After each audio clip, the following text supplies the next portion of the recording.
तो मैं आप लोगों से एक चीज़ पूछता हूँ, मेरे को सच-सच बताना, ठीक है? क्या आप लोगों को इंग्लिश आती है? अब आप बोल रहे होगे, भाई ये कैसा सवाल है यार? इंग्लिश?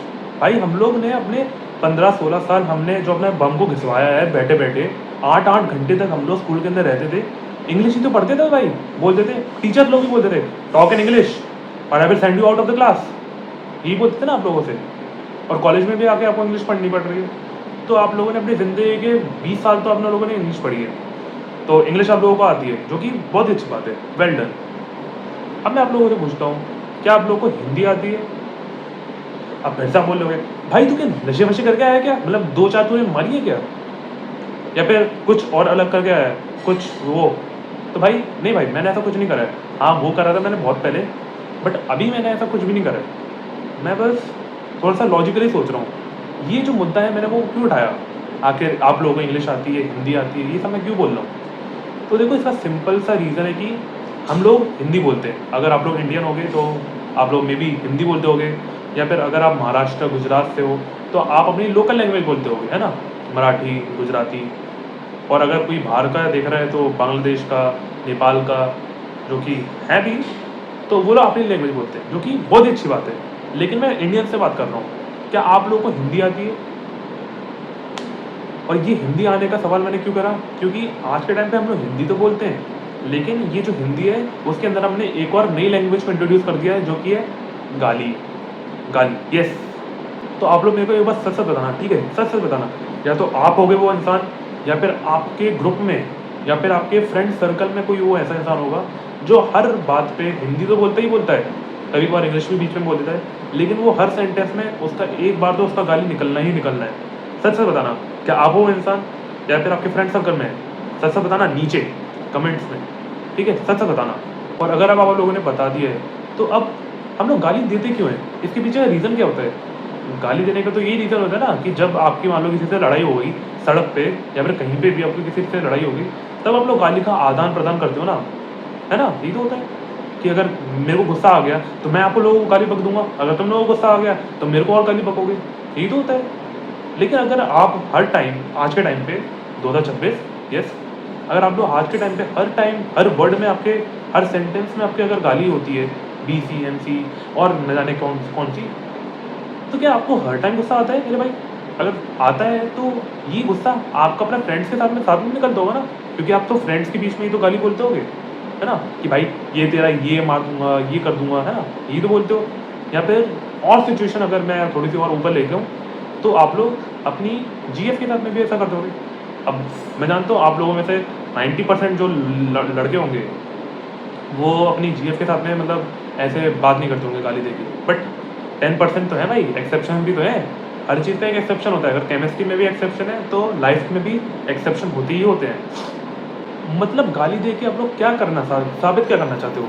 आप लोगों को गुस्सा बहुत आता है, या फिर आप कूल बनने की कोशिश करते हो कि भाई, या फिर आपके पास शब्द कम पड़ जाते हैं, जो कि मेन रीज़न है, यही मेन रीज़न है कि आप लोगों के पास शब्द कम पड़ चुके हैं, इसलिए हर बीच, हर सेंटेंस में एक ना एक गाली तो आएगी ही आएगी। अब ऐसा नहीं है कि मेरे को गाली से कोई प्रॉब्लम है, या फिर मैं खुद गाली नहीं देता हूँ। भाई मैं देता हूँ भाई, जब भी मैं अकेला होता हूँ ना, मैंने खुद को बहुत गाली दी है। बट और सामने भी शायद मैंने कभी-कभार 1-2 बार बोल दिया होगा गलती से। हालाँकि मैं खुद को कंट्रोल में, मैंने जितना हो सकता हूँ मैं उतना कंट्रोल खुद को करता हूँ। और जब भी अकेला होता हूँ तो फिर कोई होता नहीं है मेरे आस-पास, तो मैं कभी-कभार खुद को ही मैं गाली दे देता हूँ। हालाँकि अब मैंने देना बिल्कुल बंद कर दिया है, पॉज़िटिव, समझ रहे हो ना? तो मेरा गालियों से इतना ऑब्सेशन क्यों है? मतलब मेरे को दिक्कत नहीं है, बट मेरे को बस अच्छा नहीं लगता यार। आप एक बार सोच के देखो यार, आप अगर किसी को गाली देते हो, तो सामने वाले को तो डिसरिस्पेक्ट फ़ील होता होगा। उसके पीओवी से सोच के देखो, अगर आपको भी कोई गाली दे, तो आप भी तो उसको गाली दोगे ही दोगे, और फिर आप क्या बोलोगे? हिसाब बराबर भाई, हिसाब बराबर। तूने गाली दी, मैंने गाली दी, हिसाब बराबर। फिर आप लोग वहाँ से कट लोगे। लेकिन भाई साहब, जो ठेस आप लोगों को उस टाइम पे पहुँची है, वो ठेस तो वहीं पे रहेगी। अब ये मत बोलना कि आप लोग भूल जाओगे। आपका सबकॉन्शियस माइंड उस चीज़ को नहीं भूलने वाला है। इस बात को ध्यान में रखना। आप माइंड से शायद उसको भुला दोगे, शायद डिस्ट्रैक्ट कर लोगे, लेकिन आपके माइंड में कभी ना कभी तो वो थिंकिंग दोबारा से आएगी यार, कि एक टाइम पे ना, जब आप किसी को अपना मान लो किस्सा बता रहे होगे, तो एक टाइम पे आप ऐसा सोचोगे कि एक टाइम पे ना मेरे को किसी एक बंदे ने गाली दी थी, और उस दिन मेरे को इतनी गुस्सा आ रही थी, लेकिन भाई साहब वो तो बच गया, क्योंकि भगवान ने मेरा हाथ कंट्रोल में रख दिया, वरना तो मैं उसको इतना जड़ देता कि क्या बताता। यही सोचते होगे ना, है ना। अगर मैं अपनी बात करूँ तो जो गाली का जो इंट्रोडक्शन था मेरा, वो मेरे गांव से स्टार्ट होता है। मैं शॉर्ट बता देता हूँ। मैं गांव में था अपने, तो एक दिन मैं जस्ट सुबह मैं घूमने निकल गया वहाँ पे। तब मैं शायद छोटा हूँगा, 9-10 साल का हूँगा। और हमारे गांव में क्या होता है, वो एक रास्ते के अंदर एक और रास्ता होता है। एक रास्ता यहाँ पे आ रहा है, एक रास्ता ऐसे, एक रास्ता ऐसे जाता है। तो मैं सीधे चला गया, और फिर वहाँ पे भी आगे जाके तुम लोगों को छोटे छोटे घर मिल ही जाते हैं।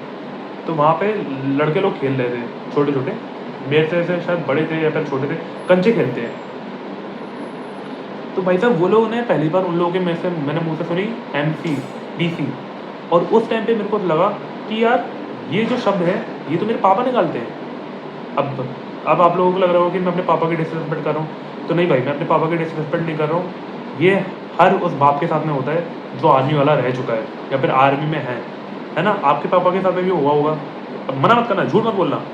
आपके या तो पापा ने दी होगी, या फिर आपके मम्मी ने दी होगी, या फिर आपके भाई देता होगा, या फिर बहन, जो भी हो। क्योंकि हम सभी लोग तो इंसान है ना, तो गाली देना तो ऑब्वियस ही बात है। तो ये मैं शब्द मैंने तब सुना है जब मेरे पापा को मेरे ऊपर गुस्सा आता है। तो क्या ये लोग जो है, ये लड़के लोग हैं, ये खेल रहे हैं लेकिन तब भी एक दूसरे को गाली दे रहे हैं। तो क्या इन लोगों को खेलते खेलते गुस्सा आ रहा है क्या? हाँ सच के बोल रहे हैं, लेकिन इन लोगों को गुस्सा आ रहा है क्या? उस टाइम से तब से मैं सोच में पड़ चुका हूँ कि गाली क्यों देते हैं। फिर उसके बाद इंट्रोडक्शन धीरे धीरे जो है कम ही रहता है, मतलब कभी आती है कभी नहीं आती है। मतलब मेरी लाइफ में गालियाँ किसी और के मुँह से मैं सुनता हूँ, कभी नहीं सुनता हूँ। फिर आता है 6th क्लास का टाइम, और 6th क्लास के टाइम पे मैं पहली बार जो है मैं इस अब्यूज़ से जो है इंट्रोडक्शन मेरा साफ साफ होता है। और उसी के बाद पॉर्न इंडस्ट्री से भी मैं वाकिफ़ होता हूँ कि क्या होता क्या है भाई तुम जानते हो भाई, हरामी दोस्तों से पैसा ये सब कुछ फैलता है।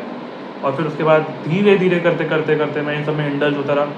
हाँ भले ही मैं जो ये अलग वाली इंडस्ट्री जो है ना, एडल्ट इंडस्ट्री, मैं उसमें बड़ा ही ज़्यादा घुसता चला गया। क्योंकि तुम जानते हो ना भाई, चीप प्लेजर, वो चीप डोपामिन मिलता है और मज़ा भी बहुत आता ही है। मैं डिनाई नहीं करूँगा इस बात को, बट आता है।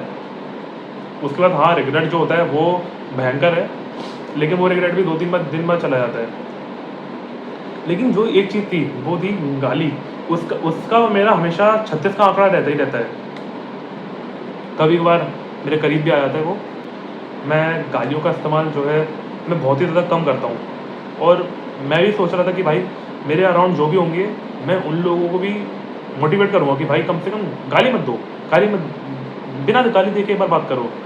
मैं जानता हूँ तुम लोग थोड़ा सा बोर फील करोगे कि गाली नहीं दे रहे हो तो फिर मज़ा नहीं आ रहा है। आज के टाइम पे गाली देने ही मज़ा है। अगर तुम इस बात को झुठलाना चाहते हो, लेकिन झुठला नहीं सकते तुम।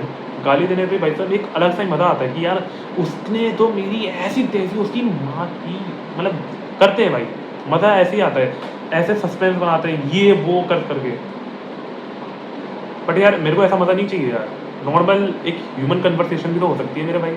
एक इंसान नॉर्मल इंसान से दूसरे इंसान से बात करे, वो भी नॉर्मल।